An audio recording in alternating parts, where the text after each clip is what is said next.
और वेलकम दोस्तों। इस वीडियो से हम स्टार्ट करते हैं नेक्स्ट जेएस का कोड करना है। ठीक है, तो कोड करने से पहले हमें ये पता होना चाहिए कि नेक्स्ट जेएस की फंक्शनलिटी कैसे काम करती है, कि सबसे पहले कौन सी फाइल रन होती है, कैसे कंपाइल होती हैं चीज़ें, कहाँ पर हमें चीज़ें ऐड करनी होती हैं। ये सारी चीज़ें पता हो जाएंगी, उसके बाद हम अपना फर्स्ट जो भी कंट्रोलर या फाइल वो हम बनाएंगे। तो पहली चीज़, जैसे हम इसको रन करते हैं npm रन, हमें करना है डेवलपमेंट मोड में, तो ये कर दिया। तो ये क्या करता है, अपनी पैकेज वाली फाइल में जाता है।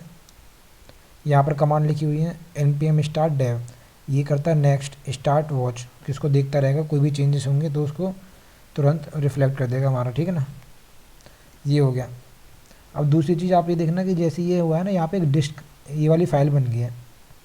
ठीक है, अगर मैं इसको यहाँ से डिलीट कर देता हूँ, दोबारा करता हूँ, यहाँ चेक करना कि एक फ़ाइल बनेगी। तो जो सारा कोड कंपाइल जो होता है, मतलब ये कोड तो हम यहाँ लिखते हैं, लेकिन जब कंपाइल होता है सारा वो यहाँ से होता है, डिस्ट वाली फाइल से। ये देखो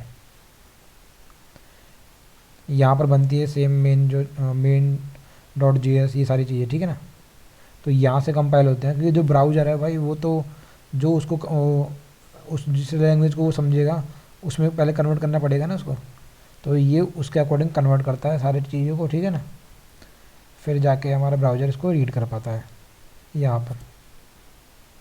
अब आते हैं हम अपने कोड में। चलो ये तो हमारा हो गया ब्राउज़र को समझाने का तरीका, कि भाई हमने कोड ये लिखा है, आप इस तरीके से रीड करो और दिखाओ। लेकिन कोड तो हमको यहाँ करना है। ठीक है ना, इस वाली फाइल ये तो बिल्ड हो गया एक तरह से। तो यहाँ पर कैसे काम होता है, सबसे पहले देखो कोई भी कन्फिगरेशन की आपकी डायरेक्टरी स्ट्रक्चर कहाँ है। ठीक है ना, मतलब जो भी है कि कोड कहाँ से आपको उठाना है, वो छोटी मोटी कन्फिगरेशन आपको यहाँ पर मिल जाएंगी नेक्स्ट CLI में। ठीक है, नेक्स्ट CLI के बारे में हम बिल्कुल डीपली पढ़ेंगे बाद में, कि इसमें कैसे कैसे कन्फिगरेशन सेट करते हैं। अब ये समझ लो कि हमारी जो रूट फाइल है वो कहाँ से कोड लेने वाले हैं, वो हमने बता दिया। SRC के अंदर जाना, उसमें से जो भी आपको main.ts फाइल मिलेगी वहाँ से लेना है आपको। ठीक है, यहाँ जाएगा main.ts में, यहाँ ये अपना पोर्ट बताएगा कि भाई इस पोर्ट पर रन करना है, ये नेक्स्ट फैक्ट्री।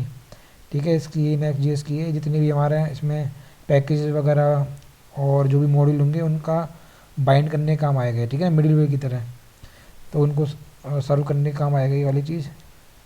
अब बात आती है, हाँ ये जैसे कि ऐप मॉड्यूल, हमारा सारा कोड होगा ऐप मॉड्यूल के अंदर। ऐप मॉड्यूल के अंदर जाएंगे, इस ऐप मॉड्यूल के पास सारी इन्फॉर्मेशन होगी कि कितने हमारे पास फाइल इंपोर्ट हुई हैं, कितने कंट्रोलर हैं, कितने प्रोवाइडर हैं।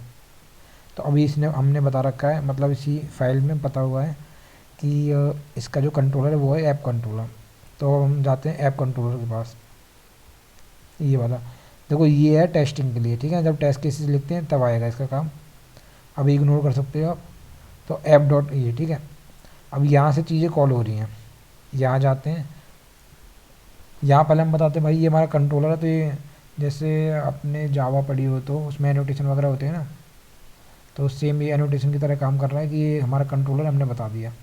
ठीक है, तो अभी देखो कोई पाथ हमने यहाँ पर बताया नहीं, तो इसलिए सिंपल चल रहा है। अगर मैं बता दूंगा कि भाई ये जो पाथ है आपका ये चलना चाहिए डेमो पे। ठीक है, डेमो के बाद ये आना चाहिए स्लैश डेमो, ये देखो। ठीक है, तो मैं आपको अलग कंट्रोलर बना के दिखाऊंगा, इसमें समझा देता हूँ आपको। जैसे अलग, चलो अलग कंट्रोलर बनाते हैं। ठीक है, इसको छोड़ते हैं। तो अलग कंट्रोलर बनाना है, आप सीधा कॉपी पेस्ट कर दो app dot controller dot ts, मतलब अपने कंट्रोलर का नाम, जैसे यूज़र हो गया, एम्प्लॉय हो गया, जो भी हो गया। फिर उसकी एंट्री आपको यहाँ पर करनी पड़ेगी, यहाँ इंपोर्ट करना है और उसकी एंट्री यहाँ पर करनी है। ठीक है, अगर ये इतनी मेहनत नहीं करनी तो इसमें ना एक कमांड भी होती है, उस कमांड को आप लिखो, क्या होती है वो होती है नेक्स्ट जनरेट नेक्स्ट है। ठीक है ना, नेक्स्ट हमने ग्लोबल इंस्टॉल कर ही रखा है, तो नेक्स्ट हो गया जनरेट, उसके बाद कंट्रोलर का नाम मेरे पास है यूज़र। ठीक है, यूज़र से कर देता हूँ, ये मैं एंटर मारता हूँ। तो यहाँ पर देखना यूजर्स नाम का एक फ़ोल्डर बनेगा, उसके अंदर हम अपने, ये देखो यहाँ सेपरेट टेस्ट केसेस लिखो, कंट्रोलर बनाओ, मॉडल बनाओ, जो बनाना बनाओ। तो ये कंट्रोलर हो गया। उसके साथ में देखो यहाँ पर इसने क्या करा है कि दो फाइल क्रिएट करी है, एक तो टेस्ट केसेस लिखने के लिए और एक हमारा कंट्रोलर, और एक अपडेट करी है इसने ऐप डॉट मॉड्यूल। उसमें जाते हैं, हम चेक करते हैं कि भाई इसने क्या अपडेट कर दिया। यहाँ जाते हैं, देखो इसने अपडेट क्या करा है कि अगर मैं इसको कंट्रोल जेड करता हूँ, देखो पहले ऐसी थी फाइल, अपडेट होने के बाद ये होगी। मतलब इसने यूजर कंट्रोलर को अपने आप ऐड करा और उस फाइल को कंट्रोलर में डाल दिया, ताकि इसको पता चले ना कि भाई कितनी चीज़ें हैं।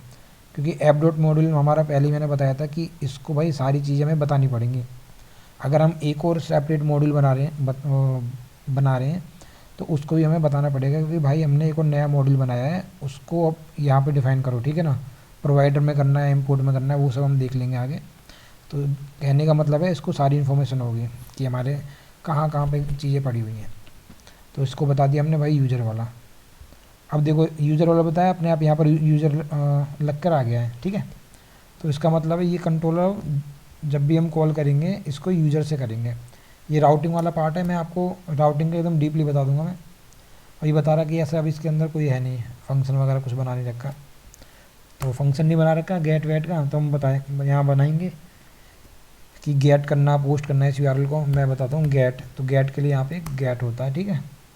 और यहाँ पर @गेट गेट जैसा यहाँ पर लिखा हुआ था, देखो ये रहा गेट, ठीक है। तो सेम यहाँ पर हमने ले लिया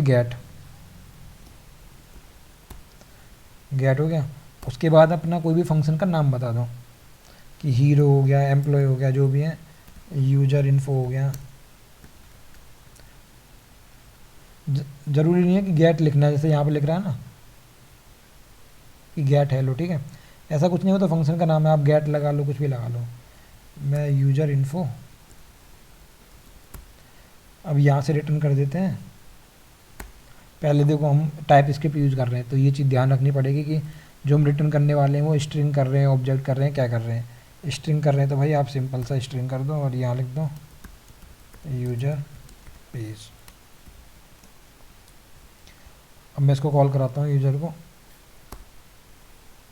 यूजर पेज वाला कॉल हो गया, ठीक है, क्लियर है। अब मैं एक और फंक्शन बनाता हूँ, चलो गेट यूजर हिस्ट्री। अब मैं बोलता हूँ कि ये जो है मेरा, ये रिटर्न करना चाहिए ऑब्जेक्ट, ठीक है। तो यहाँ से मैं रिटर्न करूँगा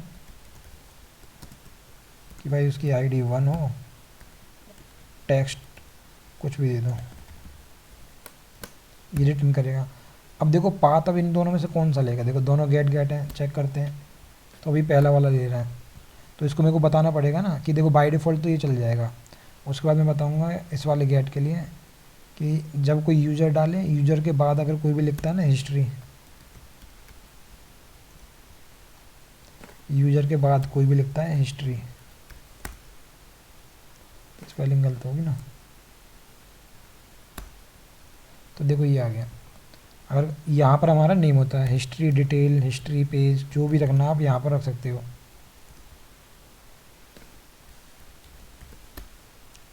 ठीक है। तो इस तरीके से आप अपने कंट्रोलर बनाओ, कंट्रोलर बनाने के बाद उनको यहाँ पर डिफ़ाइन करो और कंट्रोलर में ये फंक्शन बनाओ। फंक्शन को कैसे कॉल कराओगे, ऊपर जो गेट होता है कि गेट करवाना है, पोस्ट करवाना है, वो हम और राउट आगे डिफ़ाइन करेंगे, मतलब आगे हम अच्छे से बताएंगे आपको, ठीक है। इस वीडियो के लिए इतना ही है, बाकी मिलते हैं नेक्स्ट वीडियो में। Thank you.